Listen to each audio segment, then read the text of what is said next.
اسلام کا بنیادی تقاضا ہے کہ جب کوئی اللہ تعالیٰ کو اپنا معبود مان لے، اللہ تعالیٰ کو اپنا پروردگار مان لے، اور اللہ کے نبی صلی اللہ علیہ وسلم کو اپنا ہادی و رہبر مان لے، اور اللہ کے نبی صلی اللہ علیہ وسلم کے لائے ہوئے دین قیم پر کا اقرار کر لے اور ان کی پیروی کرے، تو اس کے لیے سب سے پہلی چیز یہ ہے کہ وہ اللہ اور اس کے رسول پر کے سامنے پیش قدمی نہ کرے۔ یعنی اگر دنیاوی معاملہ یا دینی معاملہ کوئی بھی پیش آتا ہے تو اسے یہ جاننے کی کوشش ہو کہ اس میں اللہ نے کیا ہدایت کی ہے، یعنی قرآن مجید میں اس کی کیا ہدایت دی گئی ہے۔ اس کے بعد اگر قرآن میں اس کو یہ ہدایت نہیں ملتی تو یہ دیکھے کہ احادیث میں اور سنت رسول اللہ میں اس کا کیا عمل ہے، یعنی اس کا کیا حل ہے، اس مسئلے کا کیا نتیجہ نکلتا ہے۔ اگر ان دونوں میں کوئی ایسی بات نہیں نکلتی تب انسان اپنا اجتہاد کرے گا، اپنی کوشش کرے گا۔ پہلے اللہ اور اس کے رسول، اس کے بعد انسان کا اجتہاد ہے۔ وہ اس سے آزاد ہو کر یعنی اللہ اور اس کے رسول کو پس پش ڈال کر اپنی رائے پیش نہیں کر سکتا۔ یہ اسلام کا بنیادی تقاضا ہے۔ جو اللہ کو اپنا پروردگار اور اللہ کے نبی صلی اللہ علیہ وسلم کو اپنا ہادی و رہبر مانے گا وہ اللہ اور اس کے رسول کے سامنے پیش قدمی نہیں کر سکتا۔ اسی مضمون کو سورہ احزاب میں بھی ایک جگہ فرمایا گیا ہے کہ جس چیز کا فیصلہ اللہ اور اس کے رسول نے کر دیا اس کے بعد مسلمانوں کو اس کے متعلق فیصلہ کرنے کی اجازت نہیں ہے، یعنی جس کا صاف صاف فیصلہ ہو گیا ہے اس پر فیصلہ کرنا اب مسلمان کے لیے صحیح نہیں ہے۔ اور یہ چیز انسان کی اپنی انفرادی زندگی میں ہے۔ اس سے بڑھ کر اجتماعی زندگی یعنی اجتماعی معاملات ہوں گے تو وہاں پر بھی ہم یہی دیکھیں گے کہ اللہ کی کتاب نے کیا کہا ہے اور سنت رسول اللہ صلی اللہ علیہ وسلم اس کی کیا چیز ملتی ہے۔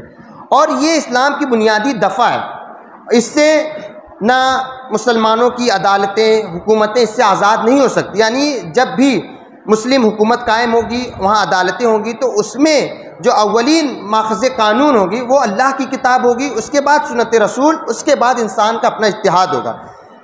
آپ صلی اللہ علیہ وسلم کی ایک حدیث ہے صحیح سندوں کے ساتھ کہ جب آپ صلی اللہ علیہ وسلم نے حضرت معاذ بن جبل رضی اللہ تعالیٰ عنہ کو یمن کا حاکم عدالت بنا کر بھیجا تو آپ صلی اللہ علیہ وسلم نے حضرت معاذ بن جبل رضی اللہ تعالیٰ عنہ سے پوچھا کہ تم کس چیز کے حساب سے فیصلہ کرو گے، کیونکہ وہ حاکم عدالت تھے، اب وہ فیصلہ کریں گے، جج بنے تھے۔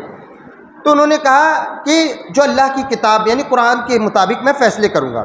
تو آپ صلی اللہ علیہ وسلم نے کہا اگر قرآن میں تمہیں نہ ملے وہ چیز تب کیا کرو گے؟ تو کہا کہ میں آپ کی حدیث میں دیکھوں گا، یعنی آپ کی سنت میں اس کو تلاش کروں گا۔ تو آپ صلی اللہ علیہ وسلم نے کہا کہ اگر اس میں بھی تمہیں وہ چیز نہ ملے تو کیا کرو گے؟ تب حضرت معاذ بن جبل رضی اللہ تعالیٰ نے کہا کہ تب میں خود اپنا اجتہاد کروں گا۔ تو آپ صلی اللہ علیہ وسلم بہت خوش ہوئے اور ان کے سینے پر ہاتھ رکھ کر کہا کہ شکر ہے اس خدا کا جس نے اپنے پیغمبر کے ماننے والے کو وہ طریقہ پسند فرمایا اس کے لیے جو اس کے رسول کو پسند ہے۔ یعنی اللہ کے نبی صلی اللہ علیہ وسلم یہی چاہتے تھے کہ پہلے اللہ کی کتاب سے فیصلے کیے جائیں گے، اس کے بعد رسول اللہ صلی اللہ علیہ وسلم کی حدیث سے، اس کے بعد انسان کا اجتہاد ہوگا۔ اور اپنی رائے پر اللہ اور اس کے رسول کو ترجیح دینا یہی وہ چیز ہے جو ایک مسلم جج اور ایک غیر مسلم جج کے درمیان فرق کرتی ہے۔ غیر مسلم جج اس حساب سے فیصلہ نہیں کرے گا، لیکن جب ہم فیصلہ کریں گے، مسلمان فیصلہ کرے گا تو وہ ترجیح قرآن اور حدیث کو دے گا۔ اس کے بعد اگلی آیت میں اللہ تعالیٰ نے فرمایا یا ایھا الذین آمنوا لا ترفعوا اصواتکم فوق صوت النبی ولا تجهروا له بالقول كجهر بعضکم لبعض ان تحبط اعمالکم وانتم لا تشعرون، کہ تم اپنی آواز پہ نبی کی آواز کو بلند نہ کرو۔ اس سے پہلے ایک جملہ ان اللہ سمیع علیم، کہ اگر تم دنیاوی معاملے میں ایسا کرتے ہو یعنی اپنی رائے پر اللہ اور اس کے رسول پر اپنی رائے کو ترجیح دیتے ہو تو جان لو کہ اللہ سب کچھ سن رہا ہے، سب کچھ جاننے والا ہے۔ تم اس سے ایسا نہیں کہ اس نے تمہیں آزاد چھوڑا ہے، تم اس کے سامنے حاضر نہیں ہوگے۔ پھر کہا یعنی اب وہ آداب سکھائے جا رہے ہیں جو ہمیں رسول اللہ صلی اللہ علیہ وسلم کی مجلس میں رکھنے ہیں۔ ظاہر سی بات ہے کہ یہ جو ادب ہے یہ تو ان لوگوں کے لیے خاص ہے جو آپ صلی اللہ علیہ وسلم کی مجلس میں تھے، یعنی آپ کی آواز پر اپنی آواز کو بلند نہیں کرنا ہے اور نہ آپ سے تیز لہجے میں بات کرنا ہے۔ ہم تو آپ سے بات نہیں، آپ صلی اللہ علیہ وسلم سے بات نہیں کریں، لیکن اب جب آپ صلی اللہ علیہ وسلم اپنی محفل میں بیٹھتے تھے تو اللہ تعالیٰ کو یہ بتانا تھا کہ جب صحابہ اور لوگ آپ کی محفل میں آئے تو انہیں پتہ چلنا چاہیے وہ کس کی محفل میں بیٹھے ہیں، کسی عام انسان کی محفل میں نہیں بیٹھے، تو اپنی آواز کو رسول اللہ صلی اللہ علیہ وسلم کی آواز پر بلند نہیں کر سکتے اور نہ ان سے ایسے لہجے میں بات کریں جیسے ہم آپس میں بات کرتے ہیں۔ اور یہ کام اکثر منافقین کرتے تھے، یعنی جب آپ صلی اللہ علیہ وسلم اپنی محفل میں بیٹھے رہتے تھے کچھ بات کرتے تھے تو پیچھے سے کوئی اتنے تیز لہجے میں بات کرتا تھا کہ آپ کی بات کی وہ مطلب ختم ہو جاتی تھی کہیں نہ کہیں، اور آپ صلی اللہ علیہ وسلم سے تیز لہجے میں بات کرتے تھے. تو اللہ تعالیٰ نے ایک آیت نازل کی کہ تم اپنی آواز کو رسول اللہ صلی اللہ علیہ وسلم کی آواز پر بلند نہ کرو اور نہ ان سے ایسے لہجے میں بات کرو جس سے تم آپس میں بات کرتے ہو. آپس میں اگر بات کرو گے جیسے تم ایک دوسرے سے بات کرتے ہو تو وہ رسول اللہ صلی اللہ علیہ وسلم کا احترام ختم ہو جائے گا. اب ہاں ہم تو رسول اللہ صلی اللہ علیہ وسلم کے ساتھ نہیں ہیں تو ہم پر ہی حکم طاری ہوتا ہے کہ اگر آج ہم رسول اللہ صلی اللہ علیہ وسلم کی کوئی حدیث سنیں, ان کا کوئی حکم سنیں, تو ہمیں وہی احترام رکھنا ہے. احادیث سنائی جا رہی ہیں, ان کا نام پڑھا جا رہا ہے تو اس پہ درود بھیجنا. بڑی مشہور حدیث میں یہاں پہ کہوں گا کہ آپ صلی اللہ علیہ وسلم ایک بار ممبر پہ تھے اور 3 بار انہوں نے آمین کہا. تو صحابہ نے پوچھا کہ آپ نے آمین کیوں کہا؟ تو آپ صلی اللہ علیہ وسلم نے کہا کہ جبریل آئے تھے اور انہوں نے 3 بد دعا دے کر گئے, 3, تو میں نے ہر بد دعا کے بعد آمین کہا ہے. تو صحابہ نے پوچھا کون سی بد دعا؟ تو آپ صلی اللہ علیہ وسلم نے کہا کہ پہلی یہ تھی کہ اگر کوئی شخص اپنے ماں باپ کو بڑھاپے کی عمر میں پائے اور ان کی خدمت کر کے اپنے آپ کو جنت کا مستحق نہ کر لے, اس پر لعنت ہو. تو آپ صلی اللہ علیہ وسلم نے کہا آمین. اس کے بعد جبریل علیہ السلام نے کہا کہ جو رمضان کا مہینہ پائے اور اس میں عبادت کر کے اپنے آپ کو جنت کا مستحق نہ قرار لے, اس پر لعنت ہو. تو آپ صلی اللہ علیہ وسلم نے کہا آمین. تیسری چیز یہ تھی کہ آپ کا نام لیا جائے اور آپ پر درود نہ بھیجا جائے. تو آپ صلی اللہ علیہ وسلم نے کہا آمین. یعنی کتنا ضروری ہے ہمارے لیے آپ پر درود بھیجنا. تو جب ہم آپ صلی اللہ علیہ وسلم کے ساتھ تو نہیں, لیکن آج جب ان کا ذکر ہو, ان کی حدیث سنائی جائیں تو ہمیں وہی احترام کرنا ہے, یعنی ان کی بات پر اپنی بات کو نہیں رکھنی ہے. اور اسی طریقے سے اگر ہم اپنے سے بڑے یا بزرگ شخص کے ساتھ ہیں تو ہمیں وہاں پہ بھی وہی احترام کرنا ہے, یعنی ان کے ساتھ تیز لہجے میں بات نہیں کرنا ہے. اور انسان جیسے آپس میں بات کرتا ہے اور تیز لہجے میں بات کرتا ہے, اس کا صاف مطلب یہ نکلتا ہے کہ دوسرے شخص کا یا اس بزرگ شخص کی اس کے اندر احترام نہیں ہے. لیکن اگر دنیاوی معاملے میں, دنیاوی زندگی میں ہم کسی بزرگ کے ساتھ, کسی اپنے سے بڑی عمر کے ساتھ مطلب ان کی بات پر تیز بات کریں گے, ان کی آواز اپنی آواز کو بلند کریں گے, تو یہ ظاہری بد تہذیبی ہوگی, بد اخلاقی ہوگی. لیکن رسول اللہ صلی اللہ علیہ وسلم کی شان میں گستاخی, یعنی ان کے سامنے اپنی آواز کو بلند کرنا اور ان کی حدیثوں کا مذاق اڑانا, یہ ایسی سزا ہے جس کو اللہ تعالیٰ نے کفر کی سزا بتائی ہے. آگے کہ اللہ تعالیٰ نے فرمایا ان تحبط اعمالکم وانتم لا تشعرون, کہ تمہارا کیا کرایا ضائع ہو جائے گا اور تمہیں پتہ تک نہیں چلے گا. یعنی تم نے ابھی تک جو اتنی کوشش کی ہے, تم نے اتنا کام کیا, اتنی نیکی کی, ایک سزا اگر تم نے کی, یعنی آپ صلی اللہ علیہ وسلم کی شان میں گستاخی کی اور ان کے ساتھ مطلب تیز لہجے میں بات کیا, تمہارا سارا کیا کرایا ختم ہو جائے گا, تمہارے سارے اعمال ضائع ہو جائیں گے. اس کے بعد اللہ تعالیٰ نے کہا ان الذین یغضون اصواتهم عند رسول اللہ اولئک الذین امتحن اللہ قلوبهم للتقوی لهم مغفرۃ واجر عظیم, کہ وہ لوگ جو اپنی آواز کو رسول اللہ صلی اللہ علیہ وسلم کی آواز پر پست رکھتے ہیں, یعنی وہ دھیرے لہجے میں بات کرتے ہیں. اور یہ ظاہر سی بات ہے, یہ آیت ان صحابہ کے لیے جو آپ صلی اللہ علیہ وسلم سے بہت محبت کرتے تھے اور ان کی بہت عزت کرتے تھے اور ان کا بہت احترام کرتے تھے. تو اللہ تعالیٰ نے کہا کہ ہم نے ان کے دل کو تقوی کے لیے, یعنی آپ صلی اللہ علیہ وسلم کا احترام وہی کرے گا جس کے دل میں تقوی ہوگا. اور اگر کوئی آپ صلی اللہ علیہ وسلم کا احترام نہیں کر رہا ہے تو اس کے دل میں تقوی نہیں ہے اور وہ تقوی سے خالی ہے. اس لیے ہمارے دل میں اللہ کے نبی صلی اللہ علیہ وسلم کا احترام ہونا بہت ضروری ہے. اس کے بنا کوئی انسان متقی اور پرہیزگار نہیں ہو سکتا. پھر آگے ایک واقعے پر اللہ تعالیٰ نے آیت نازل کی ان الذین ینادونک من وراء الحجرات اکثرهم لا یعقلون, کہ وہ لوگ جو آپ کو حجرے کے باہر سے آواز دیتے ہیں. یہ بڑا مشہور واقعہ ہے. یعنی پہلی بات تو کہ آپ صلی اللہ علیہ وسلم دائی تھے اور وہ جب اسلام آیا تو آپ صلی اللہ علیہ وسلم نے اپنے صحابہ کو آداب سکھائے اور صاف حمیدہ اخلاق حسنہ کی تعلیم دی. تو ان لوگوں کو پتہ تھا کہ آپ صلی اللہ علیہ وسلم کس قدر مشغول رہتے ہیں, ان کی زندگی کتنی مصروف رہتی ہے اور وہ مطلب اپنے دین دعوت دے رہے ہیں. تو اس کے علاوہ آپ صلی اللہ علیہ وسلم کے کچھ وقت ان کے آرام کے لیے ہو, کچھ دوسری مشغولیات کے لیے, ان کی کچھ خانگی زندگی کے لیے ہو. تو وہ آپ صلی اللہ علیہ وسلم کو بہت احترام کرتے تھے. آپ صلی اللہ علیہ وسلم کے اگر ان کے کوئی کام پیش آتا تو آپ صلی اللہ علیہ وسلم کے لیے انتظار کرتے تھے کہ آپ باہر آ جائیں تو وہ اپنی بات رکھیں, اور وہ گھر کے باہر سے آپ کو آواز نہیں دیتے تھے.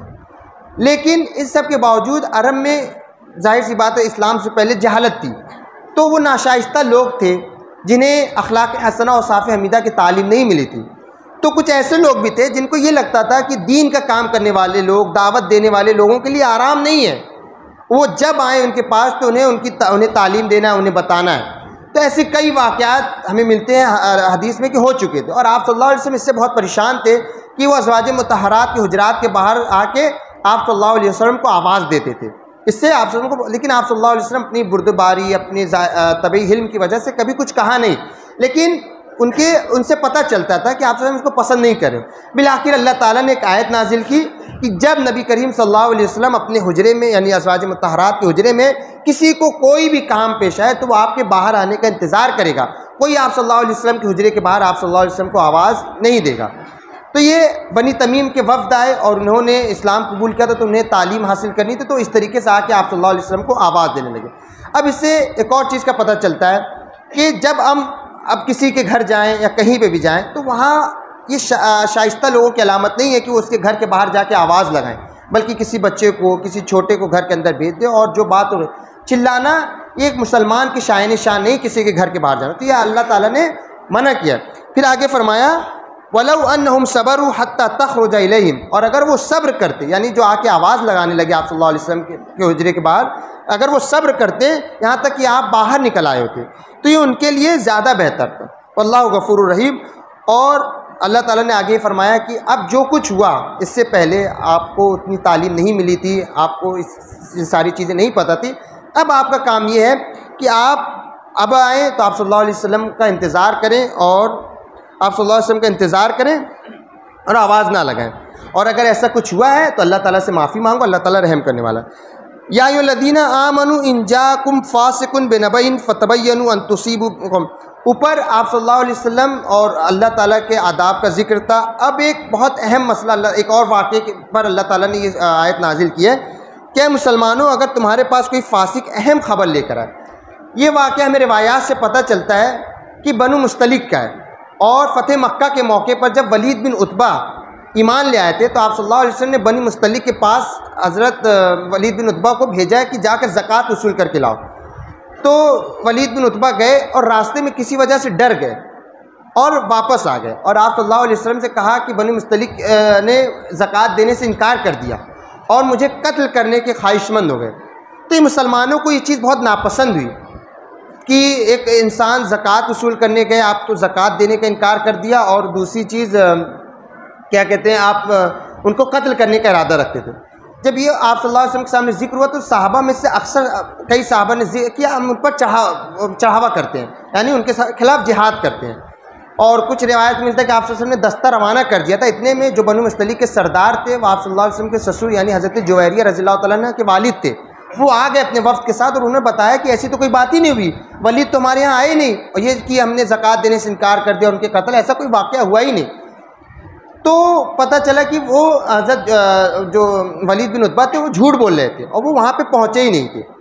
اگر اب مسلمان یہ خبر سنتے ہی ان پر چڑھاوا کر دیتے تو یہ بہت بڑی نتیجے کے حساب سے بہت بڑا تھا، اور بہت مطلب مسلمان شہید کیے جاتے کیونکہ خبر کی تحقیق نہیں ہوئی. تو آگے اللہ تعالیٰ نے کہا کہ اس کی چھان بین کر لو اور اس کی تحقیق کر لو، یہ کہ تم کسی قوم کے پاس جاؤ پھر تم اپنے کیے پر شرمندہ ہو جاؤ گے. اگر مسلمان چڑھاوا کر دیتے، ان کے خلاف جہاد کر دیتے تو مسلمانوں کو پھر بعد میں پچھتاوا ہوتا. وَاعْلَمُوا أَنَّ فِيكُمْ رَسُولَ اللَّهِ لَوْ يُطِيعُكُمْ فِي كَثِيرٍ مِّنَ الْأَمْرِ لَعَنِتُّمْ وَلَٰكِنَّ اللَّهَ، اور خوب جان رکھو کہ تمہارے درمیان رسول اللہ موجود ہیں. یعنی آپ صلی اللہ علیہ وسلم چاہتے تھے کہ وہ چھان بین کرے، لیکن صحابہ میں سے کچھ لوگ تھے جنہوں نے بہت جلدی کی اور وہ دستہ روانہ کرنے پر تل گئے. تو آپ صلی اللہ علیہ وسلم نے نہیں چاہا، تو اللہ تعالیٰ نے کہا کہ جان رکھو، یعنی صحابہ کو مخاطب کرتے ہوئے کہا کہ تمہارے درمیان رسول اللہ موجود ہیں. اگر وہ تمہارے اکثر معاملے میں تمہاری پیروی کریں گے تو بعد میں خمیازہ تم ہی بھگتو گے. اس لیے پہلے رسول اللہ صلی اللہ علیہ وسلم کو سے رائے لے لو، ان سے مشورہ لے لو، اور اپنی رائے کو ان کی رائے پر مقدم نہ کرو. لیکن آگے اللہ تعالیٰ نے ذکر کیا ہے کہ لیکن اللہ تعالیٰ نے تمہارے لیے تمہارے دل میں ایمان کو پسند فرمایا. یعنی صحابہ میں سے کچھ لوگ اور ایسے بھی تھے جو یہ نہیں چاہتے تھے، وہ آپ صلی اللہ علیہ وسلم کا احترام کرتے تھے اور ان کی رائے پر اپنی رائے کو پیش نہیں کرتے تھے. تو وہ تھا کہ تمہارے سامنے دو لوگ ہیں، کہ ایک لوگ جو بہت جلدی دکھا رہے تھے، حملہ کرنے کہہ رہے تھے، اور دوسرے لوگ ہوتے جو آپ صلی اللہ علیہ وسلم کے فیصلے کا انتظار کر رہے تھے. تو اس کے بعد اور کہا کہ یہ جو چیز یعنی جو دوسرے صحابہ تھے جو مطلب اتنا انتظار کر رہے تھے اور آپ صلی اللہ علیہ وسلم کے سامنے کبھی اپنے فیصلے کو نہیں پیش کیا، اللہ تعالیٰ نے کہا یہ بہت بڑی فضیلت ہے جو ہم نے ان کو دی ہے.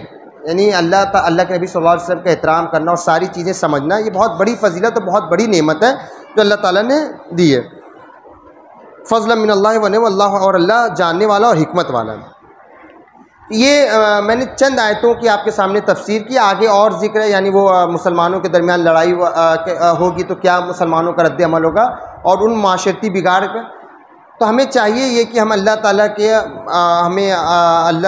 کے اور رسول اللہ صلی اللہ علیہ وسلم پر اپنے آپ کو ترجیح نہیں دینا ہے، اپنی رائے کو ان پر مقدم نہیں کرنا ہے.